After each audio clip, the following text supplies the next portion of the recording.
Lord and Commander of Fun. There you go. I'm here with Vicky, one of the leading coaches. How long have you been involved with the Girls Rugby Club? I've been around since Rachel started Girls Rugby Club, so I've been with her from the beginning.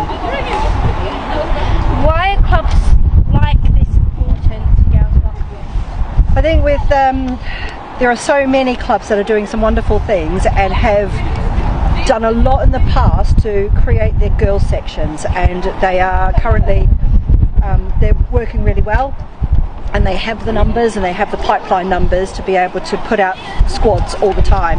But for a lot of clubs around, they're still in their infant stages of their growing their girls sections, and so for some clubs they have smaller numbers, and in order for some of those smaller numbers to come together on one day like a Barbarians camp, it's really nice to be able to run these days where they can all come together and we've got loads of girls and they can interact and be able to learn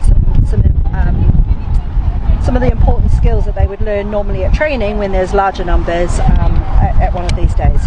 What can Grassroots Club do to increase participation in the girls rugby? I think the clubs that already have girls sections are doing some fantastic work already, and you know it isn't going unnoticed. It's certainly not going unnoticed amongst parents and the volunteers at the clubs, and there's only so much clubs can do. What would be nice is for participation to happen organically, and that starts with schools, that starts with rugby being presented to girls who might not necessarily choose rugby as their first sport of call, but without having it put in front of them and to give it a try, there's no reason for them to come to a rugby club. So that sort of needs to be turned on its head. So I would like to see more schools participating in some kind of rugby or engaging in communication with their local rugby club about how they can bring rugby to their schools and how those schools can then bring those kids to the rugby club. Well, the question next is about schools. Do you think schools should do more to engage girls to play rugby or any other sports?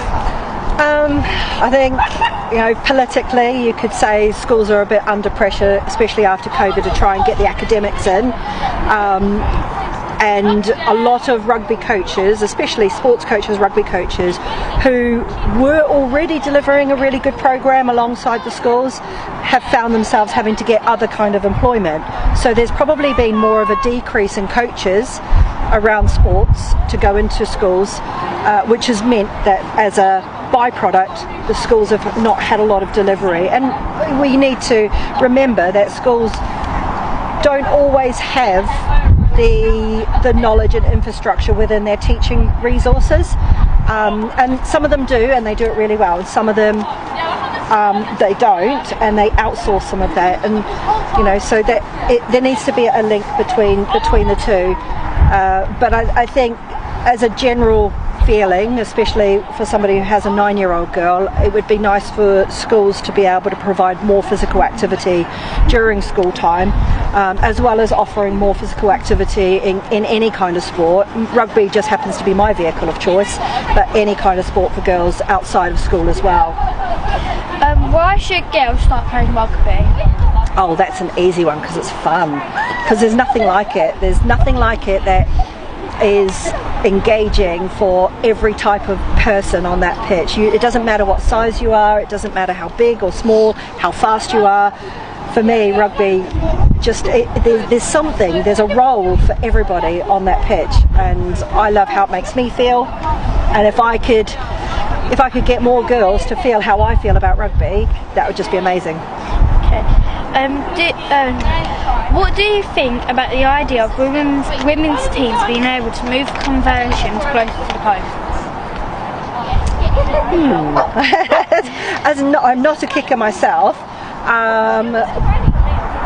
but to be fair, I don't really find a lot of girls have a problem with kicking for post. They practice, they have to practice hard.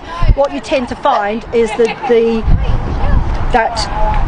we end up pigeonholing girls to say, oh, we need to bring the ball close, we need to bring the conversions closer to the post so that there's more success. However, what we forget is if you're comparing boys to girls at a similar age, you'll find that that boy probably, in the majority, has had more time playing, more time practicing, more time on the ball than maybe that girl has. So if you were to put the girl in the same position as the boy, with the same opportunities for practice, the same opportunities to be able to apply the craft, you'll probably find that there's not a lot of difference. But because girls tend to come later into the sport, you find that they just don't have the time on the ball that, say, a boy would have had. If you could coach any team, what would it be and why? Oh, do you know, from having coached at the little toddlers right through to elite women to now I'm in the men's and the Colts game, I think that I would absolutely love to coach either a wheelchair rugby team, or I would love to have an entire collection of young children or young adults who have all got some kind of disability, like whether it's a physical disability or something like Down syndrome. Having been in the school program and seeing the lack of sporting opportunities for the physically disabled, or even those who have learning difficulties, when they do get the opportunity, it is so much fun to coach, really, really fun, and it brings out a fun and playful side of my coaching that I don't tend to bring out on an everyday basis. So I think my next port would probably be to go down that route. Do you have any strategies to improve your mental health? Yeah, I read.